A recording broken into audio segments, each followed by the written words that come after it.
Did Jesus prophesy that the tribulation would start, that most Christians would miss it? Did he prophesy that it would be a bad thing if they did, a very bad thing for them and for us? This is Bible teacher Nelson Walters. And amazing things started happening the week before October 2nd and the start of the tribulation, or at least the start of a tribulation in my channel's opinion. These things seem to perfectly fulfill the scriptures about the start of a tribulation. Yet despite this, the huge majority of Christians, probably including you, are clueless. This may have just taken place, and even those who know about it doubt it. If you are in this group who don't believe the tribulation just started, you may not realize this, but you're fulfilling Jesus' prophecy and the most scandalous verse, perhaps, in the whole Bible. Well, what is that verse? And what are the reasons we think the tribulation started on October 2nd? Well, the world just signed the strongest secular covenant of all time, a covenant with the many, by the UN, all 192 nations.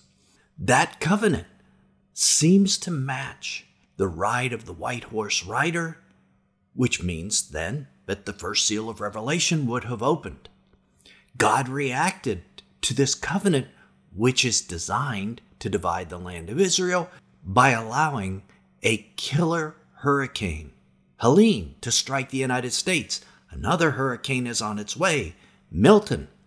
Iran just attacked Israel. And on the Feast of Trumpets, the day that the tribulation is supposed to begin, very next day, an international alliance led by Saudi Arabia and the European Union was formed in order to divide the land of Israel. And then it's thought Iran just tested a nuclear missile. Now we've dealt with all these signs and have actually answered your questions that you may still have in this other popular video. At the end of this one, you can click on that if you need more information. But the bottom line is, all these things have happened.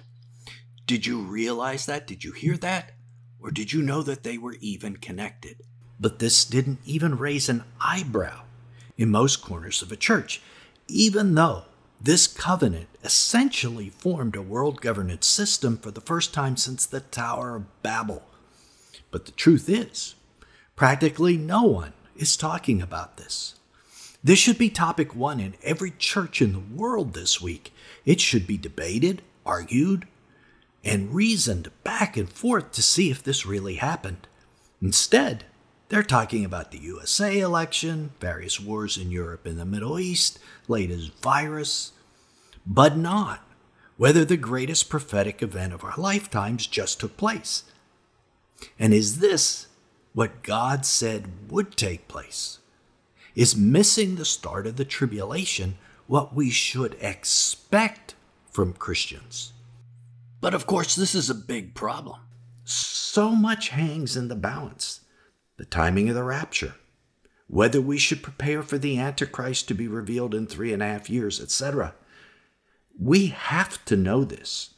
And because you clicked here, you can, but most won't, which brings us to the scandalous verse. In fact, no verse in the Bible changed my end-time thinking more than this one verse, Matthew 25:5. When I read it and understood the implications, it turned my eschatology upside down. It made me realize the end will be vastly different than I had imagined. And if you don't know this verse, really know it, the end will be vastly different than you imagine it as well. In fact, things may already be very different than you thought they would. So let's look at the verse in context. Matthew 25:1-6. At that time, what time? Jesus was talking about the end times, the kingdom of heaven. So in the end times, the entire kingdom of heaven will be like this. Who are the kingdom of heaven? Well, it's us. It's the church. So how are they going to be? They will be like 10 virgins who took their lamps and went out to meet the bridegroom. Virgins are pure, saving themselves for their husband, and they're waiting for him to return. Jesus, of course, is that bridegroom. Jesus then shows that they fall into two camps. 5 of them were foolish, and 5 were wise. The foolish ones took their lamps, but did not take any oil with them, and by that Jesus meant extra oil. The wise ones, however, took oil in jars along with their lamps. So knowing that they might have to keep their lamps lit for a long time, the wise virgins prepared. They were ready. Oil represents that preparation. Then comes the scandalous verse. The bridegroom was a long time in coming, and they all became drowsy and fell asleep. They fell asleep, all of them, the wise and the foolish, the pastor and the scholar, seminary professors and PhDs. They all fell asleep, and they kept sleeping until, at midnight, the cry rang out, "Here's the bridegroom, come out to meet him." I think Christians have this preconceived notion that the theories they learned about like 50 years ago in The Late Great Planet Earth, 30 years ago in the Left Behind series, are somehow correct. No need to read the actual Bible for ourselves. And because of that, Christians have preconceived notions of what is going to take place. A rapture and then a European dictator making a covenant with Israel. But if we ignore the traditions of man and look at what the Bible actually teaches, we get a different picture. In the parable of the 10 virgins, though, Jesus said all believers, whom he symbolizes as virgins, would be asleep prior to his return. All believers are asleep. What does this sound like? To me, it sounds like today. Believers are likely missing out on one of the most important prophetic events of their lives. The pre-trib and the post-trib, the preterists and the amillennialists, the pastors and the scholars, the carnal Christians, and even the wise and devout. Jesus says everyone is asleep prior to his return, oblivious to what is really happening. The UN signs a covenant that essentially changes global governance, and still, not a creature was stirring throughout the house. If the UN uses those powers they just got to divide the land of Israel in a 2-state solution, maybe later this year, well, maybe a few will wake up. But it seems to be exactly as Jesus prophesied. And should we be surprised? It seems like believers are asleep. The beginning of the tribulation is not enough to wake people up.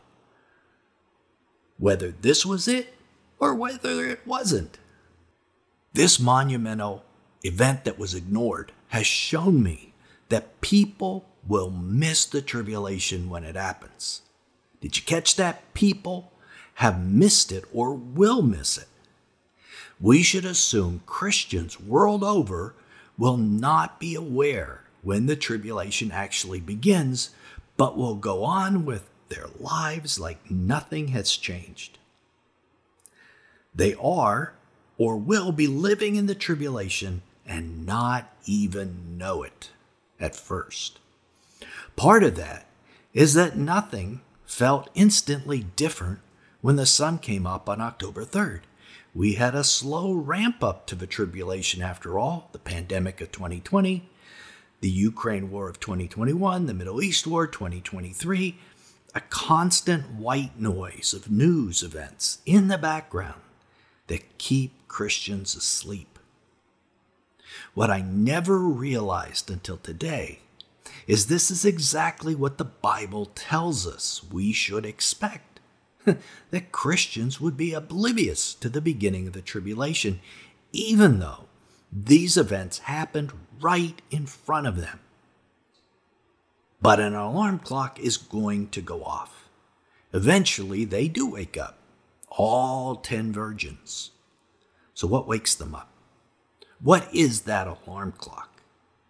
The parable of the 10 virgins we've been looking at is the story of a first century Jewish wedding. In ancient Jewish weddings, the bride would stay at her house, and the groom would stay at his house until the wedding day. And on a day and hour that no man would know, the bridegroom would leave his father's house in a procession and head towards the bride's house. Ahead of the procession, a messenger would go to the bride's house and alert everyone there that the groom was on his way. Let's keep reading the parable in Matthew 25, 6 through 7. But at midnight, there was a cry, "Here is the bridegroom, come out to meet him." Then all those virgins rose and trimmed their lamps. That midnight cry obviously hasn't happened yet because almost no one is awake. But it's coming. Okay, so who's the messenger? Who would have the street cred among Christians to wake up all believers? How about the two witnesses? That's what I've been thinking lately, especially the prophet Elijah. We know from Malachi 4, 5 through 6, that the prophet Elijah will return prior to the day of the Lord Jesus. He and a second witness will perform all sorts of miracles as they testify.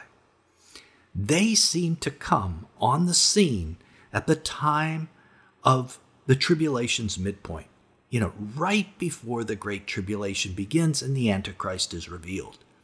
Scripture calls this the midnight cry, and maybe there's a reason it's called midnight. Midnight is the darkest hour. So that would be an appropriate time, What are they going to witness about? Well, you can imagine that their message will be that the bridegroom is coming. He'll be here soon. In the midst of all that the Christians will be going through at that time, I think the message will finally be believed. It's the right messenger, and it's the right time. And we know this message is effective because Jesus tells us that after the cry, all the virgins will light their lamps. All of them, the wise and the foolish. All of them take action that they hadn't taken before. They light their lamps. So what's a lamp? Jesus defines this for us. When speaking of John the Baptist in John 5, 35 through 36, he, John the Baptist, was a burning and shining lamp, and you were willing to rejoice for a while in his light. But the testimony that I have is greater than that of John. Therefore, a bright and shining lamp is a person's testimony. So after this event, the midnight cry of the witnesses, all believers, all virgins will begin to testify that Jesus is coming. Even those who aren't really saved, the foolish virgins, they still testify. Did you catch that? Jesus' parables are full of these pretend Christians, He calls them goats in the account of the sheep and the goats. He calls them the tares in the parable of the wheat and the tares. Even though they're indistinguishable from the wheat at first, these tares were sowed by the enemy into the field. But even these tares are going to testify at first. They do this because they think they're saved. That is an extremely important point. They don't know they aren't saved. Another big misconception is that the midnight cry happens immediately before the return of Jesus. Some think even on the same day, maybe in the same hour. That's just wrong. It is a while before.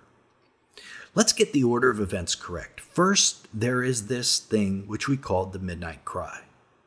Then all believers light their lamps, and their lamps burn for a while, for a period of time. But when the oil runs out, the foolish virgins realize they're going to need more oil. They try to borrow some, but when unsuccessful, they have to go and buy some. So a major point of the parable is the foolish virgins are unprepared for the length of time their oil has to last. Initially, they light the lamp, but then it goes out. Not that the time between the midnight cry and Jesus' return is short, but that it's actually fairly long.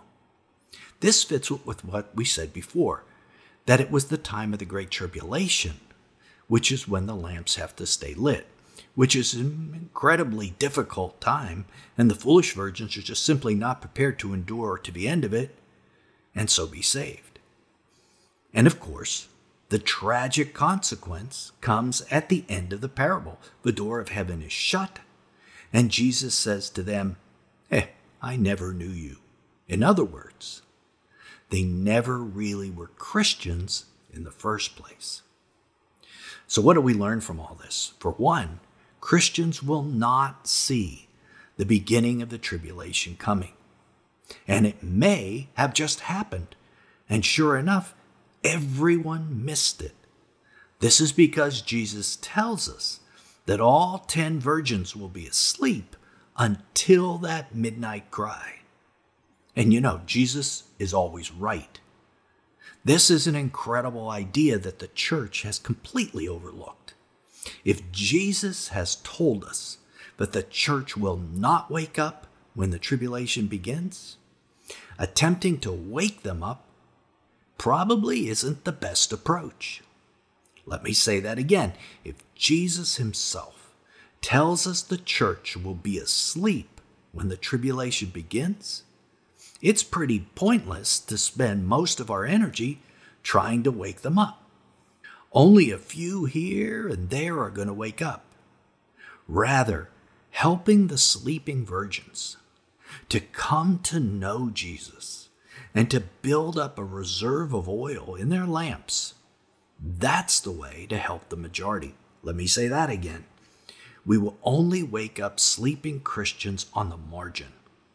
The way to help the majority is to help them to get to know Jesus and to put away oil for what is coming.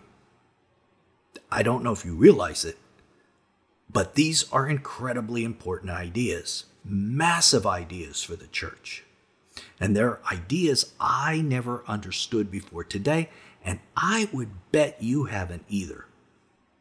Personally, I have always focused on trying to wake people up. In some ways, this is like banging my head against a wall. The church has earplugs, and it won't wake up until the messenger brings the midnight cry. Wars, pandemics, economic crisis, none of that's going to wake them up, and neither is Nelson. So instead, we need to concentrate on helping sleeping virgins to know Jesus and to store up more oil. I'm sure you realize that the majority of churches today are not doing that. They are not helping their pew sitters to come to know Jesus better, so that they never hear those tragic words, I never knew you. And almost all churches are avoiding helping their churchgoers store up oil so that they can continue to testify throughout the tribulation. If you didn't notice, none of the virgins even lit their lamps until the midnight cry went out.